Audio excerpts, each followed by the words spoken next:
All right, class, I do believe, yes, it's that time. Thank you for coming. You've all done a good day's work today. Hope to see all of you here tomorrow. Take care, and so long. They're good kids, most of the time. One class leaves, and another one happens to come in. Well, thank you very much. Good to see everybody once again. Now that the students are gone, you can take their places. You know the routine by now. And is there anyone here, this is their first time here, to the channel or to the schoolhouse?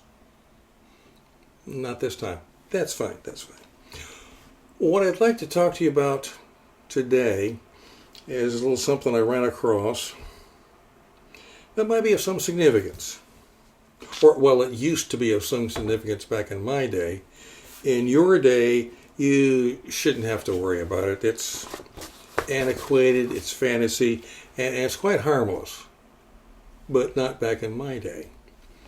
I've been taking some notes on this. There's a term and a movement, for lack of a better word, called manifest destiny. I had to do some researching on this to get the particulars, and I'd like to share them with you. You may find them interesting. The person generally believed to be the first person to have used the term manifest destiny is John L. O'Sullivan, and he wrote a piece in the Mississippi newspaper, September 10th, 1845. The title of the piece was Annexation. I'll read to you what he said. This is a quote. "The fulfillment of our manifest destiny to overspread the continent, allotted by Providence for the free development of our yearly multiplying millions. What then can be more preposterous than all this clamor by Mexico and the Mexican interest against annexation, as a violation of any rights of hers? No obligation of duty towards Mexico tended in the least degree towards our right to effect the desired recovery of the fair province once our own." Fair province. What fair province could he be talking about? What he's talking about is Texas. And there are some things wrong with his statement. And Texas was an independent republic in 1836, and it remained so until 1845 when it became a part of the United States. It joined the Union. Now, O'Sullivan wrote this in 1845, but he wrote it in September, and it was December, about 90 days after he wrote it, that the Texas Republic then became United States territory. It never had been ours to lose or ours to gain back in the first place. Never was. And he didn't neglect Canada either. He had a special place reserved in the text for Canadians. He wrote, and again this is a quote, "Whatever progress of population there may be in the British Canadas is only for their early severance of the present colonial relation to that little island across 3,000 miles of Atlantic Ocean, soon to be followed by annexation and destined to swell the still accumulating millions of progress." End of quote. This concept manifest destiny, it spread like a wildfire across the nation, all parts of the nation. Edward D. Baker, he was a congressman from Illinois, and he wrote a piece for, it was in January of 1846 for several of the newspapers, and it said, "Oregon was ours by discovery, by settlement, by congruity, and by manifest destiny." He was wrong too. The Oregon that he refers to at that time is present-day Oregon, Washington, Idaho, parts of Montana, and Colorado. The United States didn't discover Oregon. It didn't first settle it. It was first discovered in 1777 by the Spanish. And in the 1790s, it was first occupied by British fur traders coming in from Canada. All of his statements were just wrong. And as far as it being contiguous to the United States, at the time, it was contiguous to Spanish Louisiana. Again, New York Herald, June 1846, for another commentary on Manifest Destiny. Quote, "It is the manifest destiny of the Anglo-Saxon race to people this vast continent, and it is now the manifest destiny of this republic to extend its empire and its civilization over the rich and fertile plains of Mexico." And it keeps going on and on and on like this. Manifest destiny found favor throughout the entire United States, but especially among those of the southern planter aristocracy who were looking for new lands for their plantations to be worked by their peculiar institutions, shall we say. But we're not done yet. How far should manifest destiny extend? This comes from the Clinton Republican. It's in Ohio, July of 1847. Quote, "All agree that the manifest destiny of this nation is to extend to the Isthmus of Panama and as much further south as we can get." The Alexandria Gazette, Virginia, said in August of 1847, quote, "Our manifest destiny is to occupy and govern the whole of the North American continent." Don't want much, do they?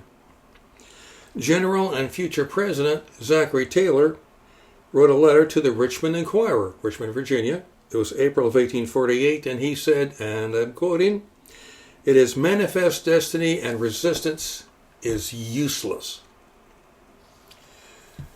Well, what do the others have to say about this? Certainly there were people in opposition to this, but we're not done yet with those who were in favor of this. How is this sort of thing supposed to be accomplished? From Columbus, Georgia, the Weekly Enquirer, June 1848. Manifest destiny. Yes, we are told that destiny commands us to go forth with the sword and spear, the muskets rattle and the cannons roar, and carry the principles and power of this republic to every nation on the continent. That's the how. And the why? Alexandria Gazette, once again, quote, "Our territory is too small, too contracted to give full development to the energies of our young republic. We want more room." That just proves that the gap between more and enough never closes. The Germans had a word for this. It's called Lebensraum, an idea expounded in 1897 by Friedrich Ratzel. I hope I got that right. The idea said that a nation thrives or dies dependent upon its size. And he wrote, quote, "The struggle for life primarily means nothing more than a struggle for space." Well, that's them. The opposition was not silent upon this. Here's what they said. This comes from the Washington, D.C. Daily National Intelligencer of December 1846. Quote, "The theory, then, of our manifest destiny could absolutely captivate a few, but still flattering the national vanity and silencing public morality and prudence, it might dazzle the multitude to a certain extent and induce the country to embrace a scheme of aggression upon our neighbors, which might cover this administration." They're referring to the Polk administration, James Knox Polk administration, which was in charge in December of 1846. To continue on, might cover this administration with the reflected glory of brave men's successes, or at least arm its hands with powers such as the weak always itch for, in the hope by such external force they may grow strong. Strong words there. And the National Era, which is a Washington, D.C. paper not too long after the last comment. They wrote in June of 1847, quote, "When a republic enters upon a career of conquest, there is no stopping point, at least until its manifest destiny has been accomplished, and that is to seize upon every foot of soil within its grasp. That work, when done, of self-destruction will begin." But there are other uses for the term manifest destiny that have essentially nothing to do with invasion and seizure. Weekly Gazette, Davenport, Iowa, July 1847. This is regarding a resolution to make improvements in the Mississippi River navigation. Quote, "Resolved that manifest destiny has decreed that such improvement shall sooner or later be made. And we believe the sooner it is done, the better it will be for the country and for the persons making such improvements." For the duration of the 19th century, this movement, Manifest Destiny, kept going on and on and on, expanding and expanding and expanding, even internally. Anyone who got in its way, no matter who they might have been and whatever agreements or treaties were in place, were simply moved out of the way by any and all means necessary. Treaties, agreements, they're scraps of paper. The outcome of the 1898 Spanish-American War saw this nation get an empire overseas. And with it came the burden known as the white man's burden, because it's now our job as white people to teach those others civilization as we see it. Quote, "for the benefit of those others under our rule." In the 20th century, yes, this does extend into the 20th century, Louisville Courier-Journal, May 1914. "The region between the Rio Grande and Isthmus of Panama will one day belong to the United States. There is a possibility that people now alive will live to see the American flag permanently fluttering in the breezes of Mexico, where 14 million citizens may be forced by conquest into the blessings of liberty." I have a headache. February 1910, Kingfisher Times, Oklahoma. Quote, "My dream is a political, economic, and industrial union of the two nations of the North American continent." Only two? "Canada and the United States. It is not possible that two people having the same background, the same language, the same interests, the same civilization, should maintain a separate existence on the same continent. Future ages will soon see one great powerful nation extending from the Rio Grande to the Arctic Ocean." But manifest destiny can work two ways. Elmira, New York Star Gazette, November 1910. This is a bit humorous. "From far Prince Edward Island comes the pleasing suggestion that it is the manifest destiny of the state of Maine to someday become a part of Canada. We shall see. We shall see."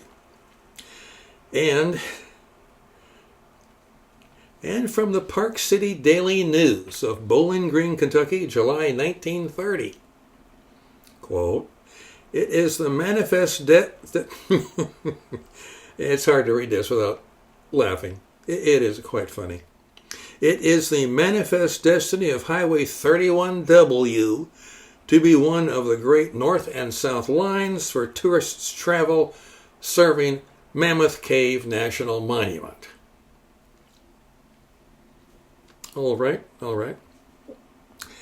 Well, the simplest explanation that I've ever seen of this whole manifest destiny concept, movement, can be found in a Petaluma, California paper called the Argus Courier. "National aspirations or manifest destiny means that someone else has something you want and you are going to take it by force. But enough of this. As I said earlier, you don't have to worry yourselves about this. This is all old and ancient. And what's the term? What is the term? Ah, yes. Antiquated proclamations by blowhards. So much for this, and so much for today's lesson. I appreciate you coming by. I hope you're all doing well, and I can see you next time for whatever awaits us. I'm sure it will be interesting. And until the next time that our paths cross, I have the honor to remain your most respectful and obedient servant, Dave Diggs, coming to you once again from a long time ago. Thank you again for coming. Hope to see you in the near future. Everybody take care of yourselves.